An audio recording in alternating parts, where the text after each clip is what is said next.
Hello, everyone. It's your girl, Gabrielle. Welcome to a brand new episode of Hot Topics.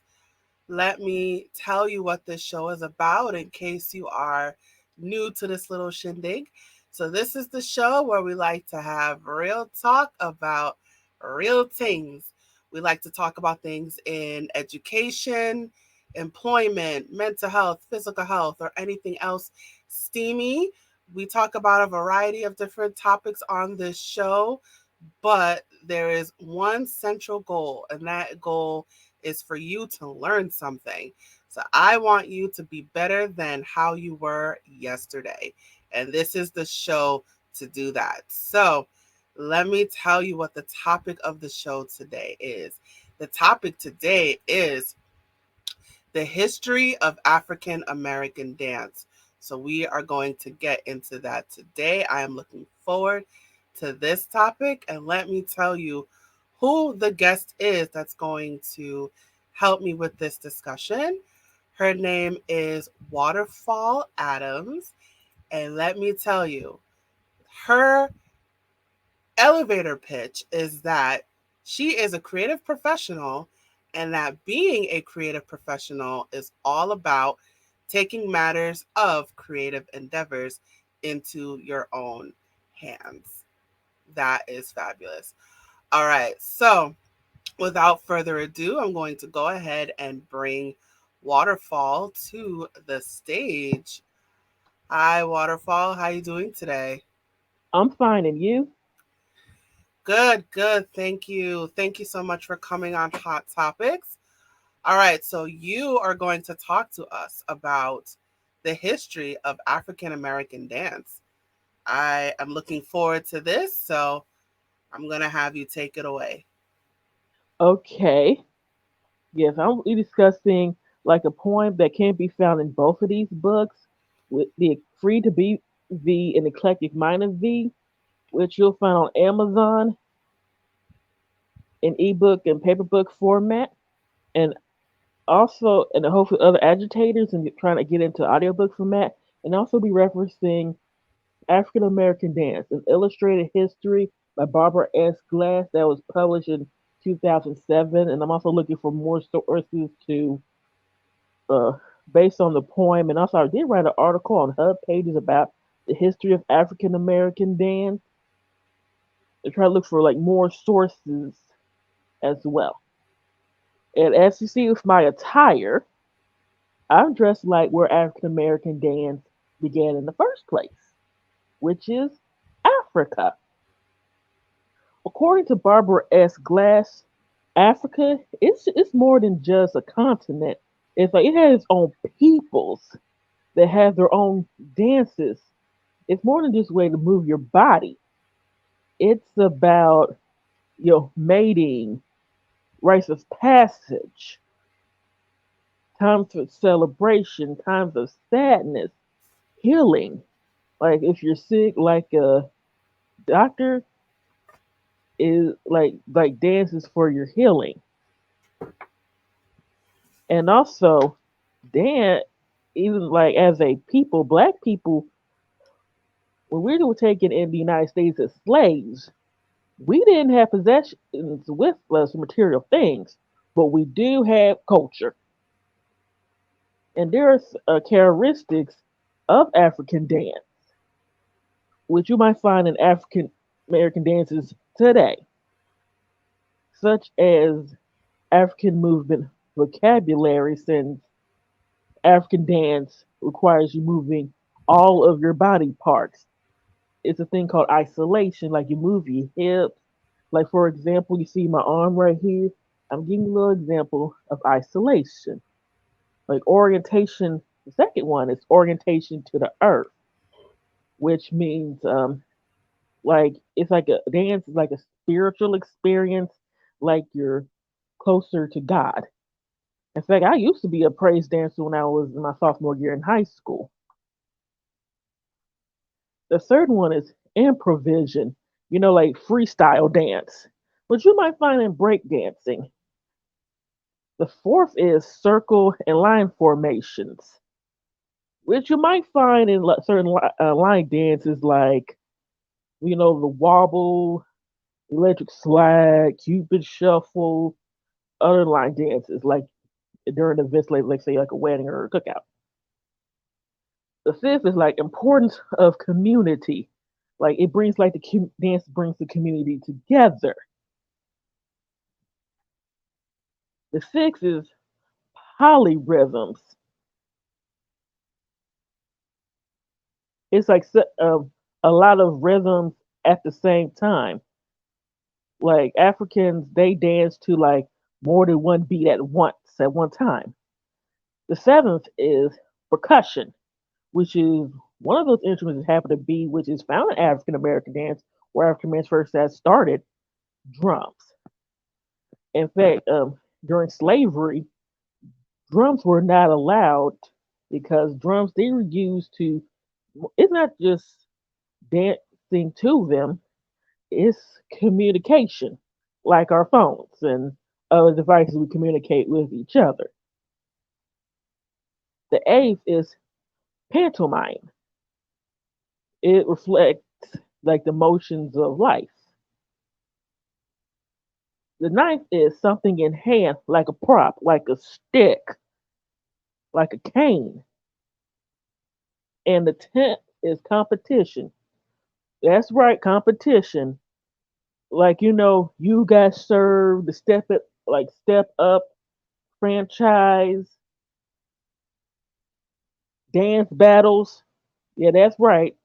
Back in Africa, they had that. By the time slavery came along, it there were like certain dances like I explained earlier, the black slaves could not do, like hip movements and the dances that Africans did. They were considered as like non-Christian, primitive, savage, idolatrous. Like the oldest one that deprived during that time in the 1600s in the colonies is called ring shout.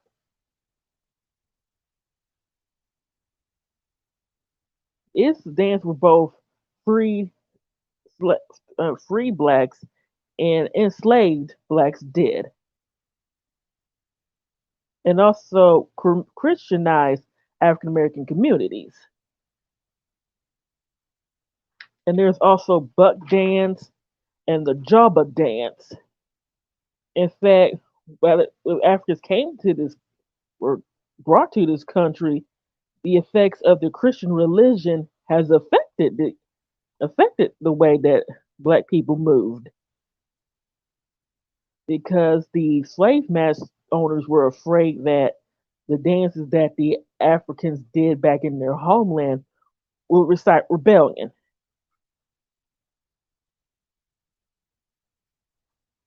That ring dance, the ring shout, it has circle formation, polyrhythms, pantomime, and community participation. The things that you might even see in African American dance today. By this time, like while slavery was still going on, in fact, when it ended, there were also minstrel shows and vaudeville. And even like after slavery, there was also the chitlin circuit, which is black performers. They had, excuse me, let me catch my breath. Let me give me a little something real quick. Okay, Yeah, yeah, of now course. we're back. It was the chitlin circuit, which means it was like certain venues that only black people could perform, certain hotels and lodgings and restaurants, and they probably had the green book with them. Like they had to look for signs that would actually let them in. It, it were signs they had saw like no coloreds or no N words. And also these minstrel shows included something called blackface. It's a makeup where white performers, even black performers, that was worn to mock black people. And by the early 21st century or late 1800s, there, and if you have seen the color purple and the Great Debaters, there's an establishment kind of like out in the woods in the South called juke joints. It's like a club where people go in there like have a good time, drinking moonshine, dances and stuff. And then around this time, the early 20th century, that's when the Great Migration started. From black people in the South moved north, midwestern, and west. And around the time also the Harlem Renaissance. Like the speakeasies, the Cotton Club. Also, you find like one of my favorite black dancers is Josephine Baker. Like the Cotton Club, like there were a lot of black entertainers that performed on stage. However, they could not sit in the audience with the white people at all. The Nicholas brothers, Dorothy Dandridge, or the Dandridge sisters, the group she was in before she became an actress in Hollywood, performed there. By this time, there were also something called rent parties. Like rent parties is where people have a party, but they charge you to get in, and that money went towards paying the rent. By the Great Depression and World War II, there was the Lindy Hop, the Jitterbug, the swing era. You hear like jump blues, and before that, tap dancing. It was like buck dancing or clog dancing, like out in the street, trying to make some money. But Nicholas Brothers, their form of tap dance is like a lot more flashier. In fact, go on YouTube, and there is a clip of them from the movie Stormy Weather. You should check that out. And also, one of my favorite choreographers is Catherine Dunham. When it comes to like that jazz dance, she added isolations to it. Like what I'm doing, as you can see, and also there was like the shimmy. It's like isolations. You see like hip movement. Hey, that's where like the African American dance like comes from. And also Josephine Baker and her famous banana dance. And then we get to the 1950s. That's when the Alvin Ailey Dance Company first started, which is one of my favorite dance companies. In fact, Alvin Ailey was a student of Captain Dunham. And also around this time, you see television, like, and also like, a teenager. You learn like different dance crazes, like certain shows. Like there was a show, it was by Alan Freed. And also, this was an episode where Frankie Lyman and the teenagers they performed "Why Do Fools Fall in Love." That show got canceled because he was dancing with a white girl, and like people like behind the scenes, like the company did not like that, so that got canceled.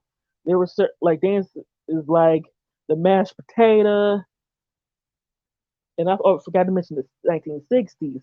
The mashed potatoes, the twist, like Chubby Checker, the twist, the bus stop. Oh, and that's the bus stop. Other dances that have some African characteristics, but the show, like at the time, American Bandstand had like Caucasian teenagers and black teenagers were added later. On continue.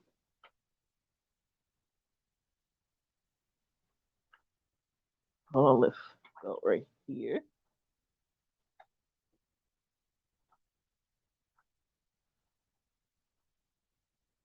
Okay, and then we're gonna go to the 1970s. It's a show hosted by Don Cornelius was called Soul Train. In fact, I remember growing up watching that show. Get 11 o'clock at night. I mean, at night, but in the morning, and you learn like the newest dance crazes at the time in the Soul Train line.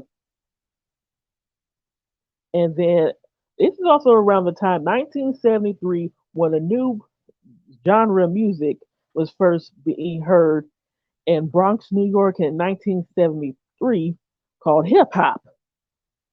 And if you happen to watch What's Happening and you're the character Rerun, he was part of a dance troupe along with Tony Basil, who sung the song Mickey, called the Lockers.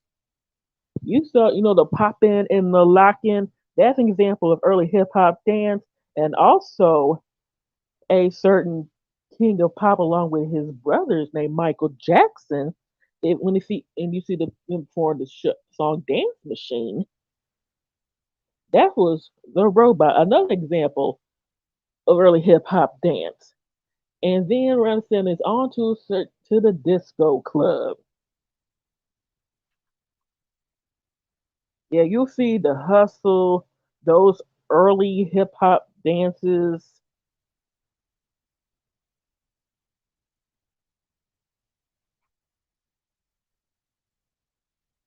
a lot of happy music, a lot of lights, a lot of color. It emerged in the black and Latin underground clubs. In fact, the word disco is short for discotheque. And then around the 1980s, this is when you get to start to see like mergers of the certain music video channels like BET, 80s and 90s. Okay, I'm sorry. That's when you see BET, MTV, VH1, and the box. In fact, that's one of the ways I learned how to dance. In fact, African American dance, even though you can learn it in a dance studio, you like your parents probably taught your parents taught you how to dance, older siblings, friends, watch on TV, watching movies. You learn how to dance not just in like a formal dance studio setting. And this is around the time in like 80s and 90s you'll find out in the street, somebody put down a piece of cardboard on the ground and you'll see break dancing. And also around the time you see the like breaking one and two.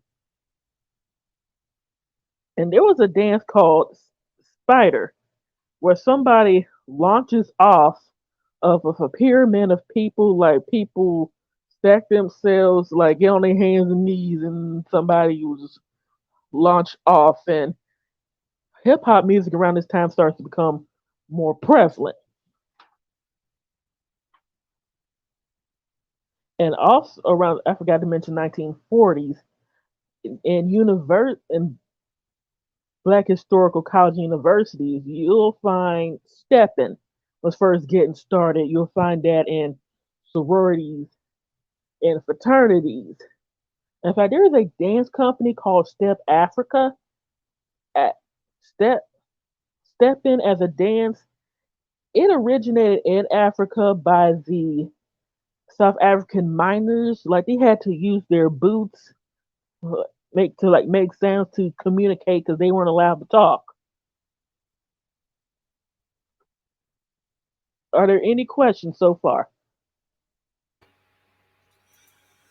No, no, I think you covered a lot of ground so far. So, well, I will ask this. So, what do you think was the purpose of all these different dances, right? Because it sounds like it was black people trying to communicate with each other because they couldn't communicate openly, right, in public for whatever reason, whether it was racism or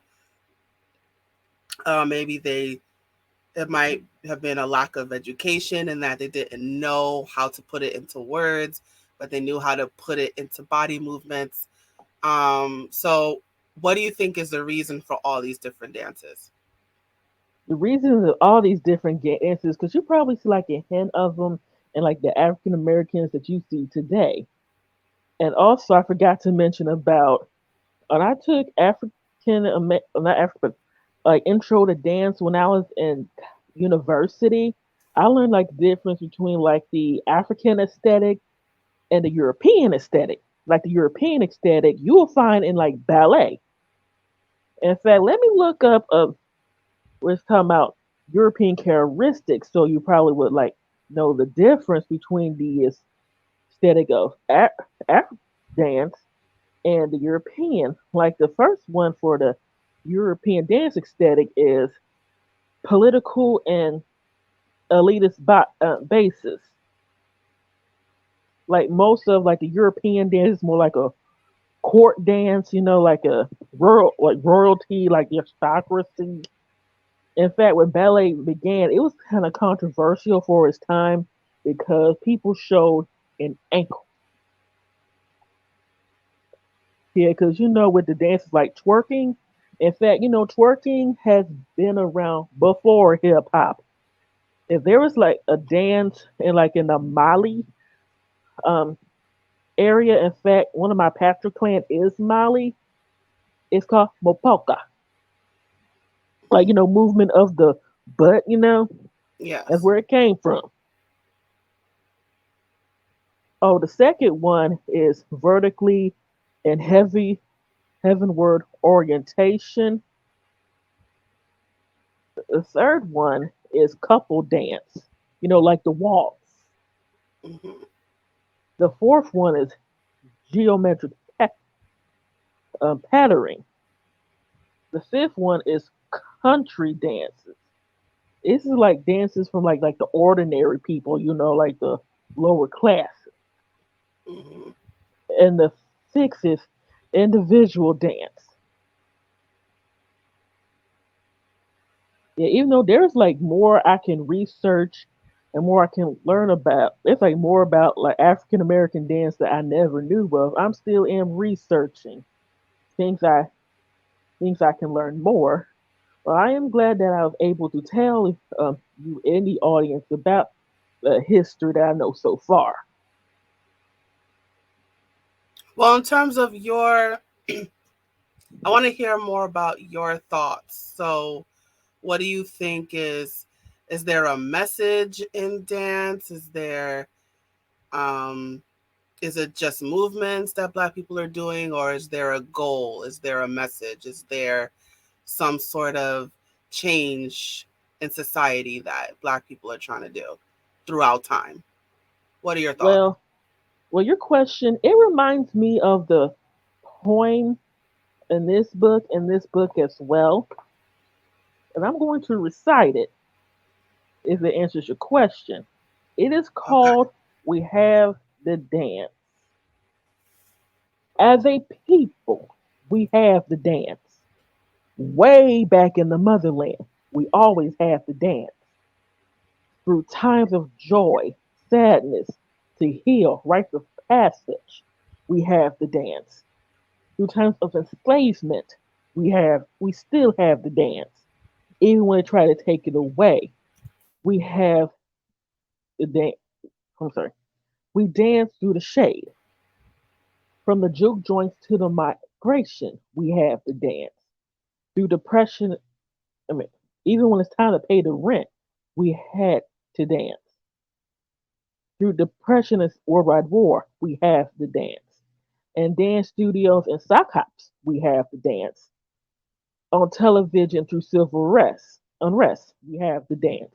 Live and in color, we can get smooth, we can get rough.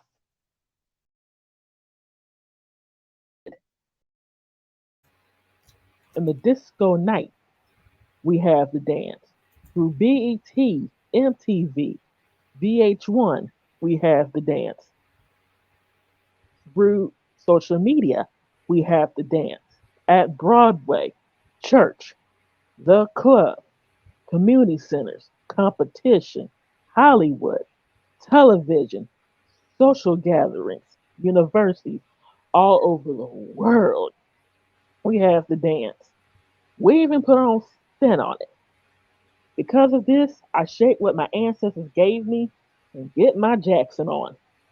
So, to the future and beyond, we have the dance. Thank you. Beautiful. That was a beautiful poem. Yep, yeah, So throughout. go Oh, ahead. okay. And also some lines. Even though I want to add more to this poem of some things I might have missed, can I break down some lines? Sure. Go ahead. And one of the lines I forgot to mention when I discussed African American dance, talking about even when they try to take it away, we dance through the shade. There was a dance called the cakewalk. It's a dance where like black people kind of you like made fun of how the white Eurocentric aesthetic was. Look a little more stiffer than the African aesthetic of dance. And I've also forgot to mention, oh, one part time we even put on spin on it, as in your own free time, go on YouTube and type in the word hiplet, which is HIPLET. And also there have been black, also now black ballet dancers such as Misty Copeland and many others. They experience racism and talking about how their bodies don't really fit that ballet aesthetic. And even like all over the world, we have the dance. How black people who are in different places in the like triangular trade that were dropped off at their own had their what they add in the dances they had in the area that they're in, and also and get my Jackson on. As not African American, I would have been remiss if I didn't have at Michael Jackson and his family. They have made a lot of contributions to the African American dance, like Motown 25, the Moonwalk. Even though that like somebody taught Michael Jackson how to do the moonwalk.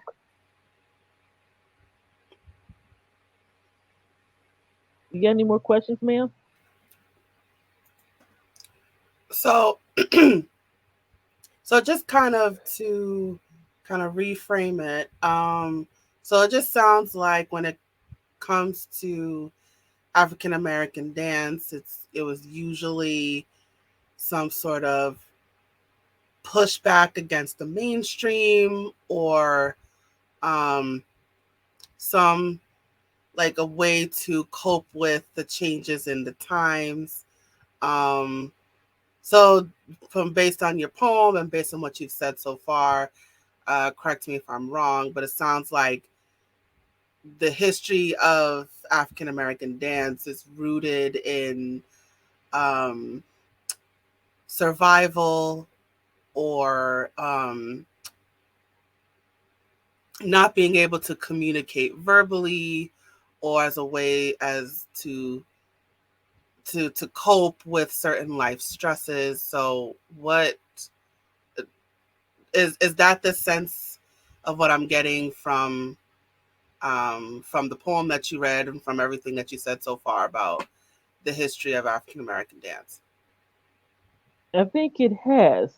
Also, yes, like for example, did you watch the Wakanda Forever movie?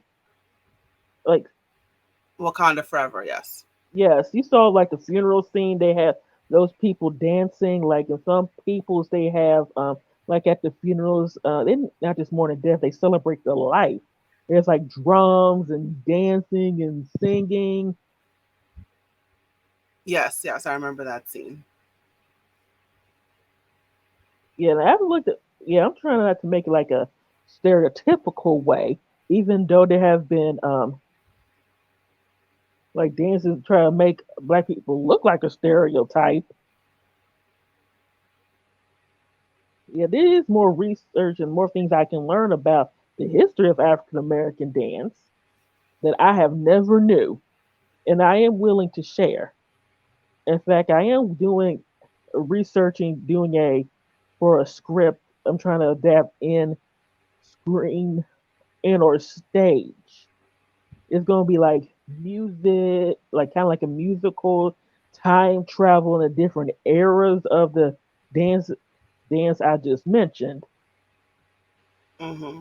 Like as a people, even though like I just mentioned and also mentioned in Barbara S. Glass's book, we didn't have material possessions when we were captured to this country, but we had culture though.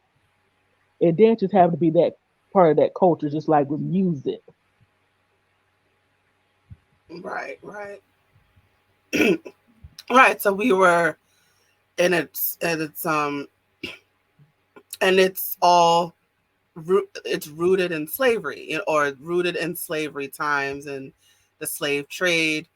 Um, a lot of those dances were taken from Africa, right, the continent of Africa, Yeah, and rooted in Africa. rooted in Africa, yeah, and brought over to America during the slave trade. So it has it has it has the root is in slavery, pretty much. No, it's not in slavery. Not in slavery, but Not in rooted. rooted in Africa. slavery. Yeah, rooted in Africa. Yes, and it was brought over during the slave trade. And also, I forgot to mention, even I forgot to mention my poem, is also like mating for use for mating. For example, there's a people called the Wadabe, and they have like a festival during the rainy season called the Girawal. It's kind of like a male beauty pageant, but women, single and married, they're like the judges. And they see like one they like, and it's like a dance called the Yashe. Like they get, um, well, you might want to look that up and see what they do. If she see a guy she like, they can either be, if the woman's married, she'll probably like allow to like steal her from her husband, or maybe like an evening in the bush, if you know what I mean. And also rites of passage, like when like a girl she reaches an age where like the community recognizes her as an adult woman, like usually like her dance is kind of like move like more in the hip movements, because usually like the African aesthetic, like you see a lot of hip movement when it comes to black dance, part where it comes from. That's where how it kind of like found looked at as like savage or vulgar. So the so you bring up an interesting point about African American dance, is that it's characteristic in its movements. It's not typically found in Caucasian dances. Like you said, there's a lot of hip movements, and because it was not part of the white culture, or not typical of white culture, it was seen as unconventional, as savage, like you said. Yes, just like you know, remember Elvis, like that on when he was on the sorry, excuse me, I think it was the Ed Sullivan show, and you saw that hip dance that he did. And I also forgot to mention 19. Also, another line I mentioned is we can get smooth, we can get rough. Like remember those Motown artists back in the 50s and 60s on television, where they're like the Temptations, the Supremes. Like some of their dances, they look a little more smooth, but then artists like James Brown and Tina Turner back when she was in, Ike and Tina Turner Review, and so how she danced, it looked a little more rough. In fact, at the time, people thought that Tina Turner, how she dressed and how she moved, was unladylike. Hmm. Right, and I think in around the 70s, I'm just remembering the movie Hairspray. I think black people introduced the twist. That was the 60s. That was the Uh, 60s, right? They introduced the twist, and you know, Hairspray, 60s. right, and even that was looked upon as like strange, weird. Um, it looked like it wasn't a part of the culture of mainstream popular culture. It was considered that like the conventional Eurocentric standard. Right. So I think you left off at the 80s. What Yeah, happened after that? Let's continue the timeline. like the 80s and 90s, that's what I meant as in the video, like the video, music video age that we have now. We see like on YouTube, like the channels I just mentioned, they don't really show music videos that much, but then like a little kind of a breakup channels of them probably do. That was like one of the ways I learned how to dance. Like you see like the latest dance trends, you watch music videos. Now you have social media. Or if you want to look at like the hottest, freshest dance, you go on social media. And also, we're talking about through social media. Right now, here we have in the 21st century. I remember like when YouTube first came out. I remember that Beyonce, you know, how dance and Mm-hmm. single ladies. That's like that one had like a lot of views. A lot of people copied that dance. Right. It's a lot more trends. Yes, a lot more trendier, and also Michael Jackson dances. Even though he may he rest in peace, he died 14 years ago. Like his dance from his music videos. That's one way I learned how to dance. They copy that, and it's on social media. So it's more widespread now, thanks to social media. Right. Thanks to social media, it's more popular, and even a lot of these dances are integrated into white culture, Asian Culture, culture. So it's black, more mhm. integrated racially now. Yes, more black culture, and also I mean, like in the other places I just mentioned, like like the football games with the marching band. You see drum line, and you see the Prince and the Leaves. You see how they those majorettes, see how they dance. Hmm.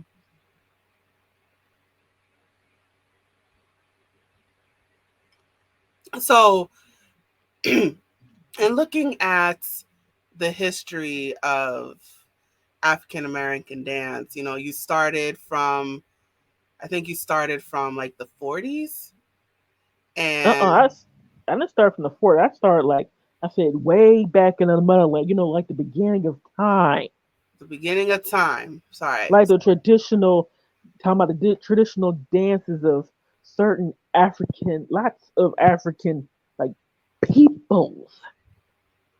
Have done. There's like Zulu, Wolof, Dogon, Wadabe, like all like different like the countries in the continent of Africa, like the peoples. I'm not saying tribe. I'm gonna say peoples have their own unique style of dance, and some of what they either captured, like brought over here and put their own spin on it. Right. So from from the motherland, right? And even to today, what do you think has changed about African American dance? So I'll ask you this. So what do you think has changed and what do you think has stayed the same? So let's start with, what do you think has changed? Well, I think it probably influenced other dances like modern dance, jazz dance, has like an influence on like the isolations and things, even though they have been found like other cultures of dances. And what stayed the same is you see dance competitions, props, system like props being used. Isolation looks a little more acceptable. Even some people have a problem with it. So you're saying what's different is that it started all these other movements. So it started like jazz, for example, maybe a little bit into rock and roll. So it Yeah, started with these. 1950s rock and roll, yes. Yes, even like people when they like parents or whatever, they call rock and roll the devil's music, and people had a problem when like how Elvis did his hips. That's like his music, and that dance is like influenced, kind of like African influence. Right. So someone like Elvis who integrated, African American dance into his music. Hmm. Um, it spurred his popularity. In fact, it reminds me of another poem from Free to VV, which is called "We Invented Rock and Roll." Would you like me to recite it? Sure, go ahead. From the roots of the gospel grew into some blues in the country that has some jump and some rhythm, of course. Add that jazz, don't forget that boogie woogie. People tend to forget that a king's hit came from a big mama. A church lady gave an architect the building blocks to build a music that can go hard, get heavy, be glam, be soft, be electric, play in the garage, and have folks rocking and rolling all over the world. Thank you. Beautiful, beautiful. Thank you so much for that. So, with all these different dances, it seems to be a dance for every decade, right? So, Like era, decade, good times and bad times, and also like make money, pay the rent, like rent parties and maybe in the strip club. even in the strip clubs, yeah. Yeah. So it found, it was in some good places and it was in some dark places as well. But Mhm. you know, based on based on what you've been talking about, it just sounds like over the course of the years, it just became more mainstream and more popular, and Yes, maybe, dare I say, maybe even more accepted by the white culture. yes. And would you like me to break some things down with the we invented rock and roll? Like Yeah, for example, when I talk about a king's hit came from a big mama, do you know the song Hound Dog? yes, I've heard of that. Yeah, but there's a woman named Big Mama Thornton. She sung that first. A church lady gave an architect the building blocks to build. As in a church lady, there was a lady, her name was Sister Rosetta Tharpe. You might want to check her out type it on YouTube and see how she played the guitar. And you know who the architect of rock and roll is. Little Richard. Mhm. Yeah, don't be mad at him telling you talking about they ain't never gave me nothing. I'm the architect of rock and roll, which is true because you know how the music business was like back in the 50s, And also also listen to like Daniel.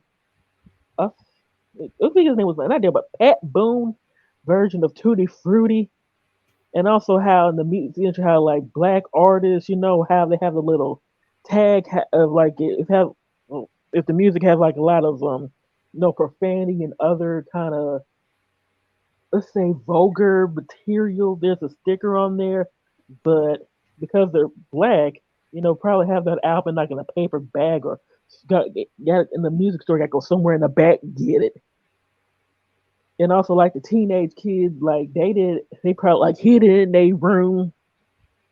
And while like let's say Pat Boone's version was like a little more acceptable to the parent, Mm. where they keep like hid the black version in their room or something, probably listen to it when mom and dad ain't home. The thing is with my what I told you like the script I'm working on, there is like production working on. It's just like so much I have to research. More than just the dance. I gotta research it.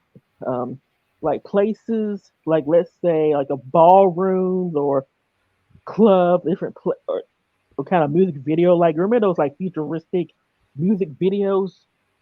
Right. Pro, yeah, and also music, hairstyles, makeup, clothing, shoes. Look, shoes. Even hey, maybe in some eras, barefoot.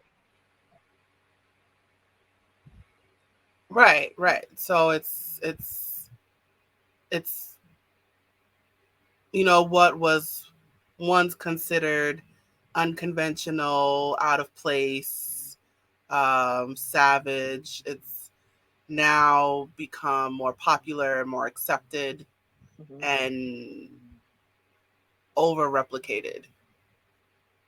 Yes, it reminds me of something like I heard this quote. I don't know where it's from. Talking about like they took away our drums, so we clap our hands. Right. So I mean, yeah. So something took away the drum. Something probably Beat on tables, beat on drawers. That's what the slaves did. right, and it all comes back down to the slave trade, right? As the slave masters, they were trying to remove the African culture from the slaves. They took away the drums, and you know they tried to take away their identity. But what did they do? They made music with their Yes. hands and feet. Hmm. All right.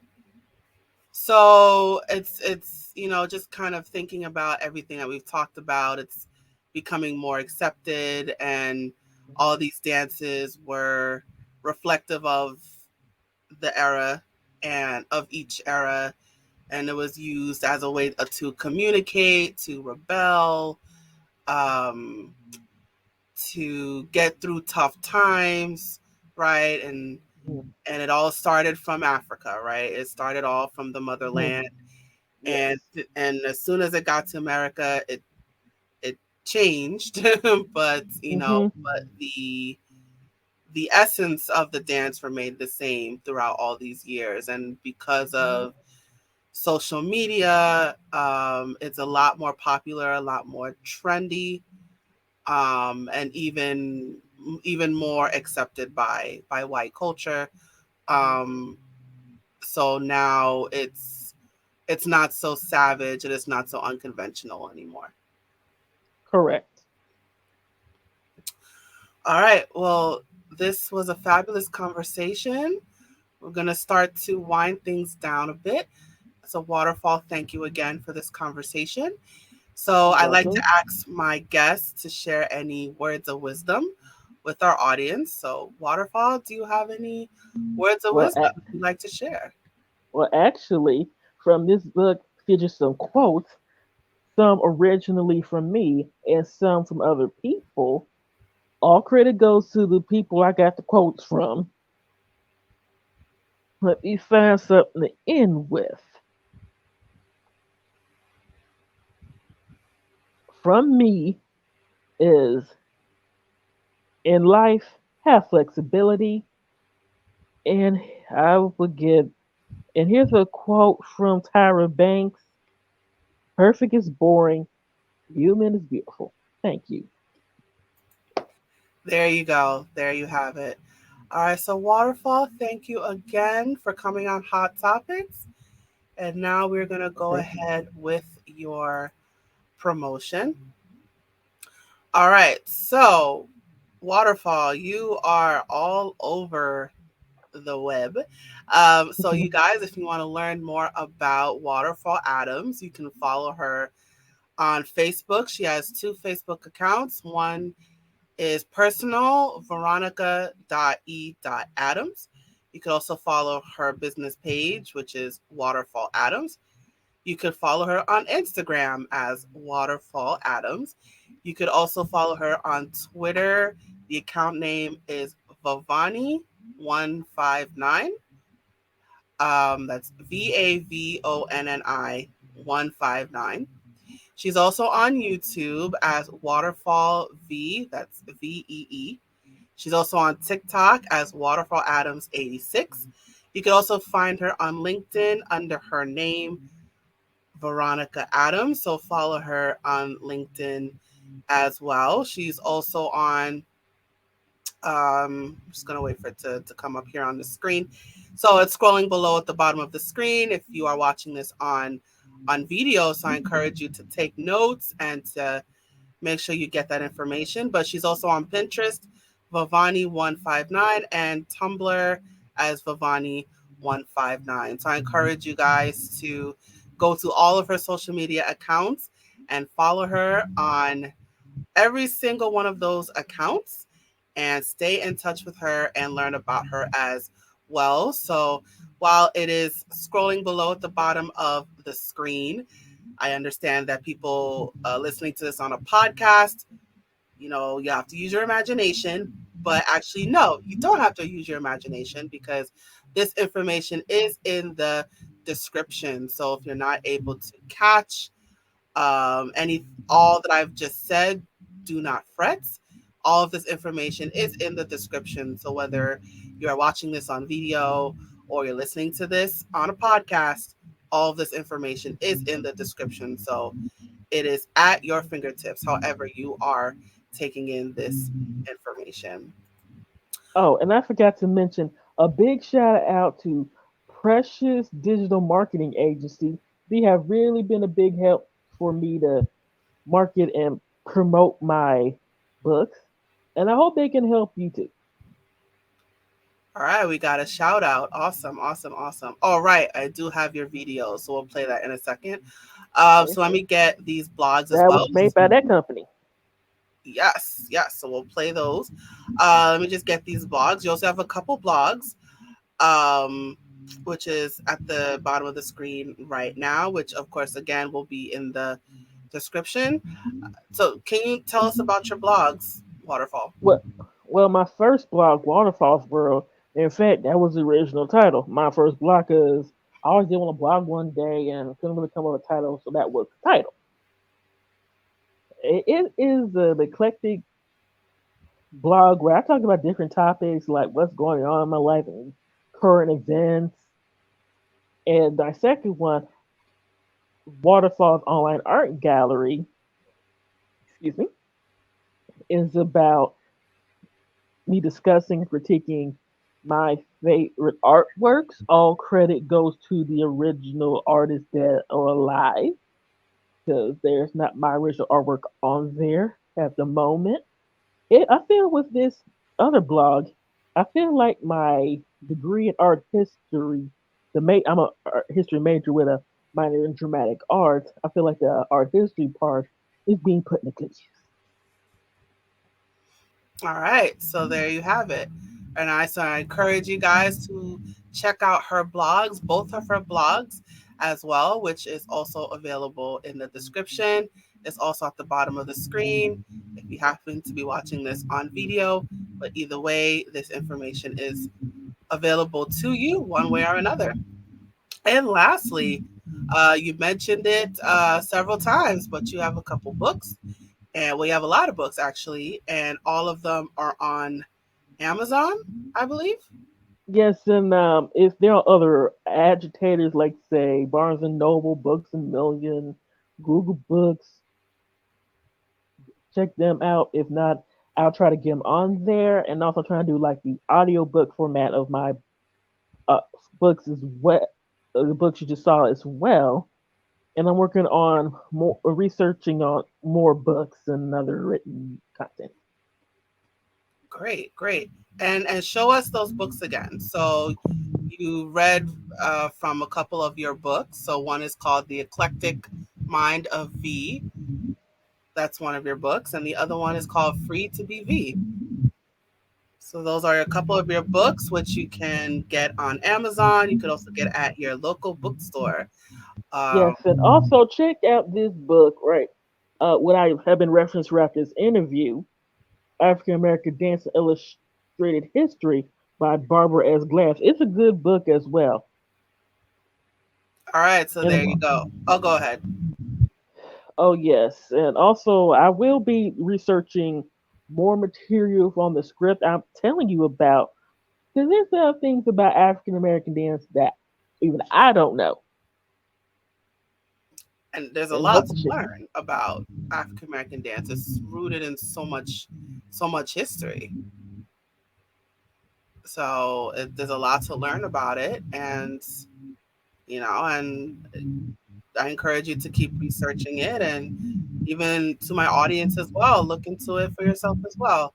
There's a lot you can learn about African American dance. But yes, so we have your books that are on Amazon right now, and also check them out at your local bookstore. And the book that we Which I'm referenced trying to get them throughout in the there. interview, so we encourage you to pick that book up as well. It is not Waterfall's book. I just want to make that clear. It is someone else's book, but it is, think of it as a book reading. Mhm. And Yes. a, a book that we want you to read, an extra, as you will. We want you to Hmm. pick that book up as well by Barbara S. Glass. Yes. Uh, I was trying to get my books in the like local bookstores, like you actually get off your behind, go to a bookstore that have the books. A book is something where you do this and mm-hmm. go get it. It's like a lot more I learn about um, self publishing, but the internet, the age that this digital age that we're living in, has made that easy. All right. So, I know, so I know you can get it online, but if you can, go to your local bookstore and pick up all of these books that we have talked about today. Is there anything else you want to share, Waterfall? Any promos? Anything else you'd like to share at this time? Well, I already told you about my book, so that'll be all for now. And I'm also the company I just mentioned. We're working on getting a crowdfunding site together. When once it is complete, I will speak more on it. All right. Oh, and I just remembered your videos. I'm sorry. So you have a couple of book trailers. So let me just play these book trailers. So this is one trailer.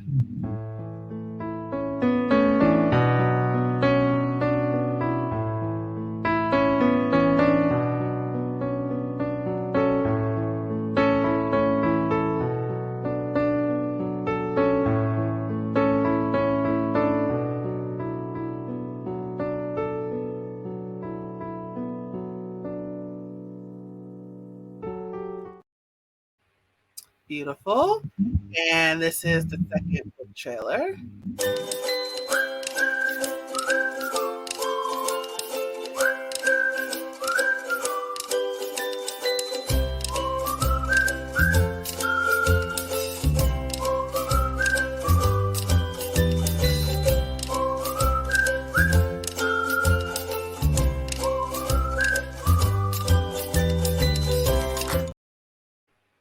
All right. Beautiful. All right. So, Waterfall, thank you for coming on Hot Topics. I appreciate you coming on the show. Well, thanks for having me. Wonderful. All right. Let me put you backstage now. And excuse me, you guys. All right. And it is now you and me, guys. So, let's get my information up here. All right, you guys. Oh, wait. No, this is my information right here. All right, so you guys, we have reached the conclusion of yet another episode. Thank you again for joining me. Thank you for coming on this ride.